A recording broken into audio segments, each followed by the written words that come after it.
Hello viewers, আমি তন্ময়।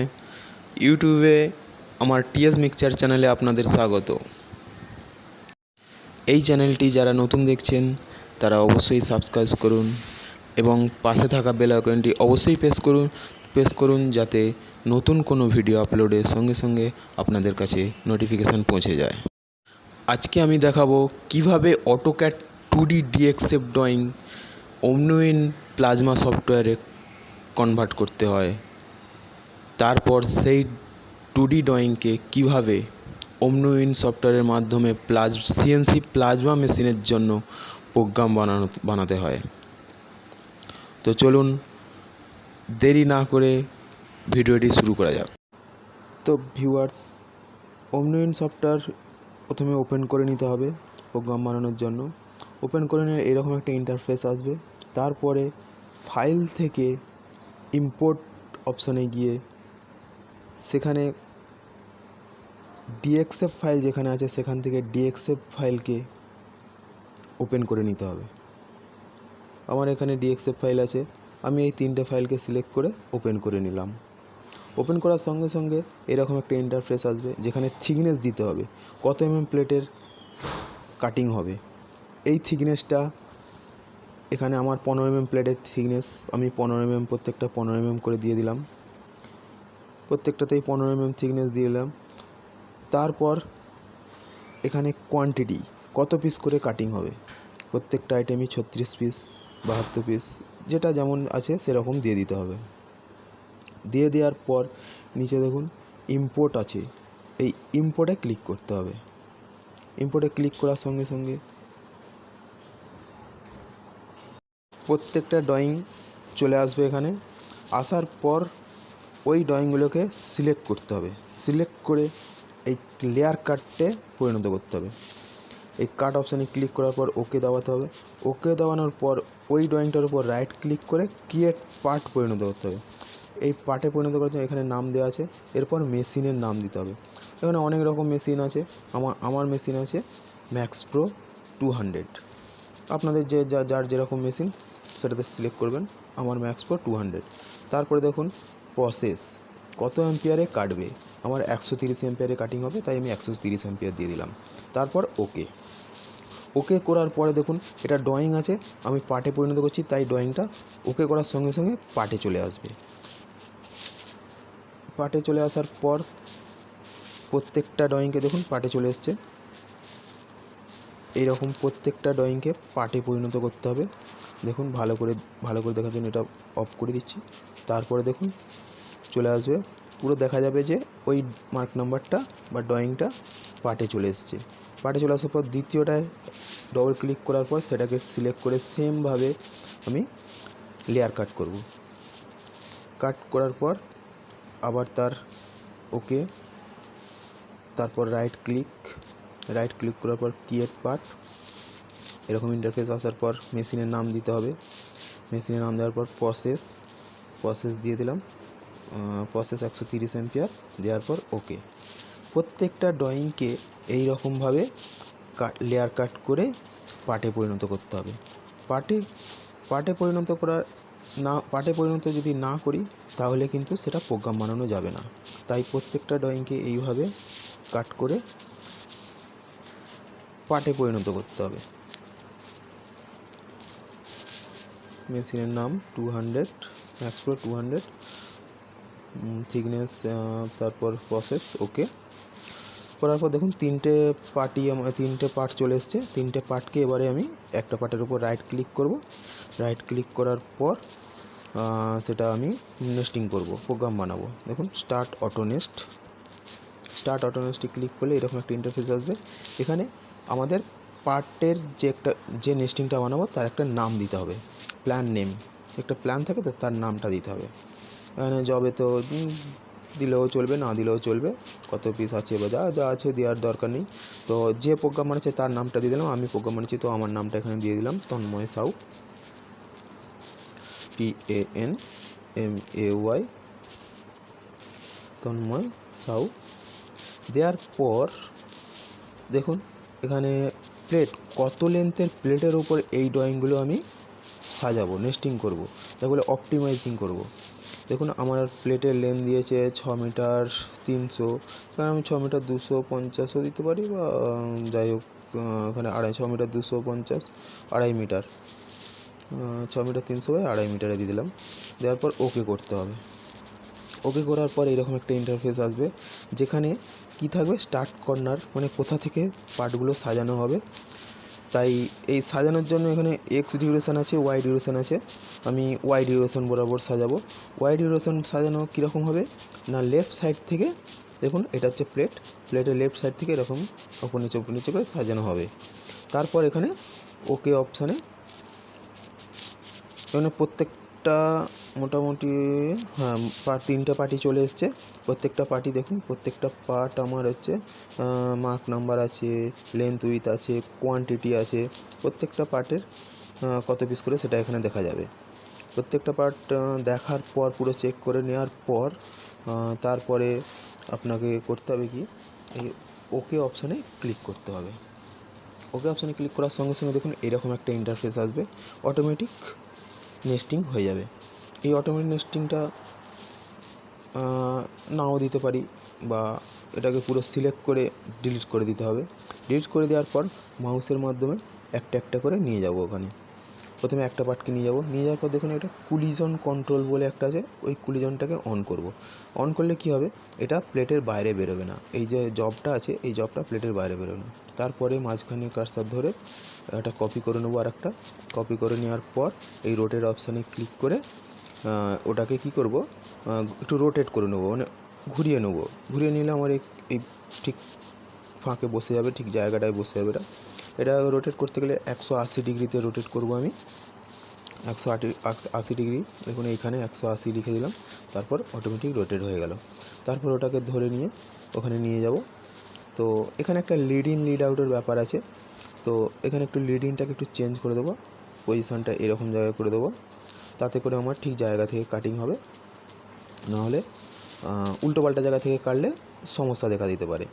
তাই এখানে একটা লিড ইনটা প্রথম পার্টের লিড ইনটা প্রথম পার্টে এখানে হচ্ছে না, একটু দেখতে হবে। তো প্রথম পার্টের লিড ইনটা ঠিক কর্নার করে দিতে হবে, দ্বিতীয় পার্টের এই জায়গা থেকে দিতে হবে। দিয়ে দিলাম। দিয়ে দেওয়ার পর এবার এটাকে সিলেক্ট করে মেক এ পার্ট ম্যাট্রিক ওটাতে ক্লিক করলে দেখুন এটা সিলেক্ট হয়ে যাবে। সিলেক্ট হওয়ার পর এইখানে কর্নারটা ধরে পুরো ড্র্যাগ করে দেবো মাউসের পয়েন্ট ধরে, মাউস দিয়ে। তো ড্র্যাগ করে দিলে দেখুন অটোমেটিক্যালি মানে অনেকগুলো পার্টে পরিণত হয়ে গেল, অনেকগুলো পার্ট এখানে চলে এলো। তারপর এখানে বেশি হয়ে গেছে, তো 36 পিসের বেশি হয়ে যায়, তাই ডিলিট করে দিতে হচ্ছে। ডিলিট করে দিলাম, 2 পিস বাড়িয়ে দিলাম। তো দেখুন এখানে পুরো 0 0 হয়ে গেছে। এর পরের অংশটা, পরের পার্টটাকে 36XH, ওই পার্টটাকেও লিড ইনটা পজিশনটা ঘুরিয়ে দিলাম। তো ঘুরিয়ে দিয়ে আর একটা পার্ট কপি করে নিয়ে ওটাকেও রোটেট করে দেবো ওর মতো, ঠিক জায়গায় ওটাকে বসাতে হবে। তাই এটারও মোটামুটি লিড ইনটাকে একটু চেঞ্জ করে দিতে হবে। তো এদিক দিয়ে লিড ইনটা দিয়ে দিলাম এবং একটু রোটেট করে দিলাম লিড ইনটাকে, যাতে করে কী হয়, সাইড থেকে না কাটে, একটু এইদিকে যে নচিংটা আছে এই নচিংয়ের ভেতর থেকে কাটিং হবে, তাহলে মেটেরিয়ালটা ভালো হবে। তো লিড আউটটা একটু ভেতরে ঢুকে আছে, এটা প্রবলেম হতে পারে, তাই লিড আউটটাকে একটু ঘুরিয়ে দিলাম, নিচে দিয়ে করে দিলাম। তো এইভাবে মোটামুটি আমার পার্টটা রেডি হয়েছে। এবারে এটাকেও আমি ম্যাট্রিক পার্টে পরিণত করব। এটাকেও টানবো, ড্র্যাগ করে দিলে অনেকগুলো মোটামুটি পার্টে পরিণত হয়ে যাবে।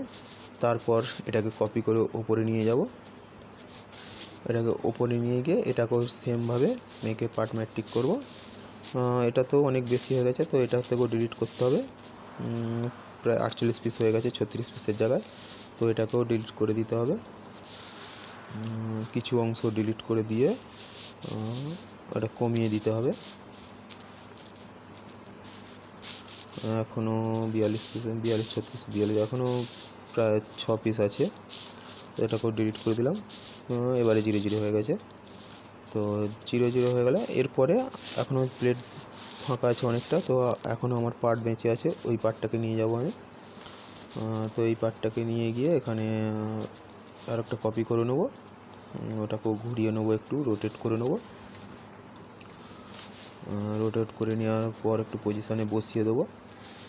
লিডিংটা একটু চেঞ্জ করে দিই এটা। হ্যাঁ, এদিকে একটু নিচের দিকে লিডিং দিয়ে দিলাম, দিয়ে এরপরে ওটাকে একটু সরিয়ে দিলাম, সরিয়ে দিয়ে এটাকে পুরোটা সিলেক্ট করে এটাকেও ঠিক সেমভাবে ম্যাট্রিক মেয়েকে পার্ট ম্যাট্রিককে পরিণত করতে হবে, অনেকগুলো পার্টে পরিণত করতে হবে। তো ওটা করে দিলাম। মাঝখানটা ফাঁকা হয়ে যাচ্ছে, তো একটু সরিয়ে দিতে হবে ওটাকে সিলেক্ট করে। এই কার্সারের এই অংশটা ধরে একটু টেনে দিলে একটু সরে যাবে। তো ওটাকে এবারে মেয়েকে পার্ট ম্যাট্রিকে পরিণত করতে হবে। এই জায়গাটা অনেকটা জায়গা ওয়েস্টেজ হয়ে যাচ্ছে। এমনইভাবে পার্টগুলোকে সাজাতে হবে যাতে করে কি হয় যে প্লেট ওয়েস্টেজ না হয়। তো এটাকে আর একটু ওই জন্য ডিলিট করে দিয়ে একটু যাতে জায়গা বেশি পাওয়া যায়, তো ওই দুটোকে অন্য জায়গায় দিয়ে দিতে হবে। তো ওই জন্য এটাকে সরিয়ে দেখুন অনেকগুলো চলে এলো। তো এটাকে লেফট সাইডে একটু নিয়ে নিতে হবে। লেফট সাইডে নিয়ে নিলে এই সাইডে ফাঁকা থাকবে, তো এই রাইট সাইড থেকে এটাকে কপি করে তো এইদিকে এই পার্টগুলোকে আমি একটু ঘুরিয়ে সাজাবো। এটাকে 90 ডিগ্রিতে পরিণত করবো। 90 ডিগ্রি করতে গেলে কার্সারের লিঙ্ক ধরে তো ওটাকে 90 ডিগ্রি পরিণত হয়ে গেল। তো সেমভাবে যেমনভাবে 180 ডিগ্রি করেছিলাম সেমভাবেই এটাকেও 90 ডিগ্রিতে করে নিতে হবে। তো এটাকেও কপি করে করে সার্কেলের মাঝখানটা ধরলেই কপি হয়ে যায় এটা। তো এটাকে আরেকটা কপি করে দেবো, 3টে 4টে, এখন একটা হয়ে যাবে। তো দেখুন এই জায়গাটা 4টে হয়ে গেলে তার মানে এখানটা ওয়েস্টেজ হয়ে যাচ্ছে, তাহলে এটাকে আমি ডিলিট করে দেবো। ডিলিট করে দিয়ে এটার লিড ইন লিড আউটটাকে একটু চেঞ্জ করে দিতে হবে, কারণ ওটা ঘোরানো ছিল। তো এটাকে নিচে দিকে লিড ইন করে দিলাম, এটা সাইডে লিড ইন আছে, লিড আউট আছে, ঠিক আছে। এটাকে তো এই লিড ইনটাকে একটু রোটেট করে দিতে হবে, কারণ নিচের দিকে অনেকটা নাহলে জায়গা খেয়ে নেবে। তো একটু নচিংয়ের দিকে ঘুরিয়ে দিলাম। দেখুন লিড আউটটা ভেতরে ঢুকে আছে, তো লিড আউটটাকেও একটু অনেক ঘুরিয়ে দিতে হবে, নাহলে আমার জবটা নষ্ট হয়ে যাবে। তো লিড আউটটাকে একটু ঘুরিয়ে দিলাম, তো ঘুরছে না, তো সরি একটু ওয়েট করছি। তো হ্যাঁ, এবারে ঘুরে যাবে, ঘুরিয়ে দিলাম। ঘুরিয়ে দেওয়ার পর এবার ওটাকে মেয়েকে পার্ট ম্যাট্রিকে পরিণত করতে হবে। একদম ধারে সরিয়ে নেবো, লেফট সাইডে সরিয়ে নেওয়ার পর এটাকে সিলেক্ট করে এইটাকে এবারে মেয়েকে পার্ট ম্যাট্রিকে পরিণত করতে হবে। দেখুন এটাতে এবারেও অনেকগুলো পার্টে পরিণত হয়ে গেল। এটা কি হলো, অনেকটা পুরো জায়গাটা ভরে গেল। এরপরে এদিকটা আমাদের নিচেটা অনেকটা জায়গা পড়ে আছে। তো এটা একটা পাজেলের মতো, আমরা ছোটোবেলায় খেলতাম না পাজেল গেম, ঠিক সেই রকম পাজেল গেম। যে যত ভালো পাজেল গেম খেলতে পেরেছে সে এই নেস্টিংটা খুব ভালোভাবে করতে পারবে। তো এইভাবে ঘুরিয়ে নেব একটু। এবারে দেখা যাচ্ছে কি নিচের দিকে আর বেশি জায়গা ওয়েস্টেজ নেই, তো মোটামুটি 50 mm মতো জায়গা পড়ে আছে। তো এটাকেও আমি কি করব, মেয়েকে পার্ট ম্যাট্রিকে পরিণত করে দেবো। এটা একটু নিচে নিয়ে নেব, নিচে নিয়ে নিলে কী হবে, এইবার মেয়েকে পার্ট ম্যাট্রিক করা যাবে।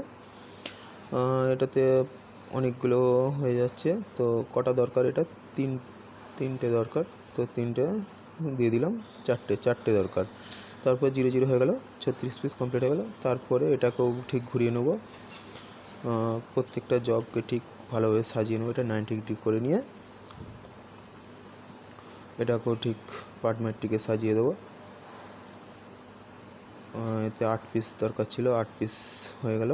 তো এই জায়গাটা ফাঁকা আছে, এই জায়গাটাতে একটু 41 এই পার্টটা দিয়ে দেবো।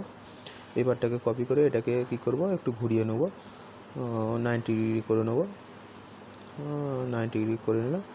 এবার এটাকে ভেতরে ঢুকিয়ে দেবো। তো লেফট সাইডের পার্টগুলো একটু নিচের দিকে আছে, ওটাকেও একটু ওপরে তুলে দেবো। ওপরে তুলে দিলে এটা ব্লক হয়ে আছে, তো এটাকে ব্লক করার জন্য এটাকে একটু সরিয়ে নিয়ে এটাকে ওপরে তুলে দিলাম। এরপরে এটা এই পার্টটাকেও উপরে তুলে দিলাম। তোলার পর দেখুন এইদিকে অনেকটা জায়গা আছে, তো এখানে আর একটা পার্ট সরু এই নচিংয়ের পার্টগুলো ধরে যাবে 41। তো এই পার্টগুলো দিয়ে দিলাম। দিয়ে দেওয়ার পর আমার মোটামুটি প্লেটটা ভরে গেছে, পুরো বেশি ওয়েস্টেজ হয়নি। তো এরপরে আমাকে কী করতে হবে, কাটিং দেখাতে হবে কীরকম কাটিং হবে। তো কোনটার পর কোনটা কাটবে সেই কাটিংটা দেখাতে হবে। কাটিং দেখাতে গেলাম, এটা আমি কাটিংটা পার্ট সিকোয়েন্সে নাম্বারিং করে নেব, কোনটার পর কোনটা কাটিং হবে এইভাবে নাম্বারিং করে নিতে হবে। নাম্বারিং প্রত্যেকটা আইটেম নাম্বারিং করে নিলাম। এই নাম্বারিংটা করলে কি হবে না, পর কোনটার পর যেমনভাবে নাম্বারিং করব ঠিক সেমভাবেও কাটতে কাটতে কাটতে কাটতে আসবে। উল্টোপাল্টা জায়গায় যদি ও কাটিং করে তো জবটা নষ্ট হয়ে যাবে। তো যাতে জবটা নষ্ট না হয় তাই ও এক ধার থেকে কাটতে কাটতে কাটতে কাটতে আসবে। এটা করে দিলে কি হবে, মেশিনও ঠিক কন্টিনিউ প্লেটের একটি কর্নার থেকে কাটতে কাটতে একদম পুরো শেষ পর্যন্ত গেল।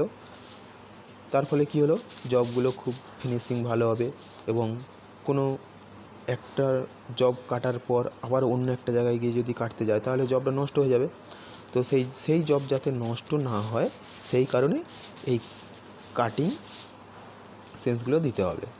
একটার পর একটা কোনটার পর কোনটা কাটবে সে আমি নিজে সেটা দিয়ে দিলাম, যে মেশিনকে আমি জানিয়ে দিলাম প্রোগ্রাম করার সময় যে এটার পর এটা কাটিং করতে হবে। তো ও এইভাবেই কাটিং করবে, একটার পর এক 1 2 3 4 করে কাটিং করতে করতে যাবে। তো এরপর হয়ে গেল আমার। এরপর আমি সিমুলেশন করে দেখব। সিমুলেশন করে দেখলে এখানে দেখুন সিমুলেশন বটম আছে, এই সিমুলেশনে ক্লিক করব। তারপর এখানে ক্লিক করব, দেখুন একটু বাড়িয়ে দিলাম সিমুলেশন। দেখুন পরপর যেরকমভাবে আমি দিয়েছিলাম সেই ডিরেকশানেই ও কাটতে থাকছে। প্রত্যেকে প্রোগ্রাম করার পরে এরকম সিমুলেশন করে দেখে নিতে হবে কীরকমভাবে কাটছে, না হলে প্রবলেম হতে পারে। আমার প্রোগ্রাম রেডি। এরপরে এই নেস্টিং আমার হয়ে গেল। এই নেস্টিংয়ের পর এই নেস্টিংটাকে আমাকে মেশিনের জন্য এক্সপোর্ট করতে হবে। এক্সপোর্ট করার জন্য দেখুন এই নেস্টিংয়ের উপর রাইট ক্লিক করে এক্সপোর্টে ক্লিক করতে হবে। এক্সপোর্টে ক্লিক করার পর দেখুন লোকেশান দেখাচ্ছে কোথায় আপনি সেভ করবেন। আমার জবটা ই ড্রাইভে গিয়ে আমি প্লাজমা প্রোগ্রাম যে আছে সেই প্লাজমা প্রোগ্রাম ফাইলের ফোল্ডারের ভেতরে আমি সেভ করতে চাই। তো এখানে সেভ করে দিলাম। তারপরে এটাকে নো করে দেবেন, যদি আপনার এই অপশানটা আসে তো নো করে দেবেন। তারপরে দেখুন জি কোড এম কোড আসছে, তো এটাকে ক্লিক করে দিলাম। ক্লিক করে দেওয়ার পর আমাকে যে অপারেটর থাকবে তাকে দেখাতে হবে, একটা রিপোর্ট দিতে হবে যে কোন মালটা আছে, কোন মালটা কোথায় আছে। তার জন্য রিপোর্ট দেওয়ার জন্য দেখুন প্রিভিউ অপশানে যেতে হবে। এই প্রিভিউ অপশানে গেলে দেখুন এখানে দেখিয়ে দিয়েছে কোন মাল কত পিস আছে, কোথায় আছে, 1 নম্বর 2 নম্বর 3 নম্বর, 3টে মাল কোন নম্বরে কোন মাল আছে, কত পিস আছে সেটা দেখিয়ে দিচ্ছে। তারপরে প্রিন্ট দিয়ে এই প্রিন্টটাকে অপারেটরের হাতে দিয়ে দিতে হবে। তো ভিউয়ার্স আজকে এ পর্যন্তই।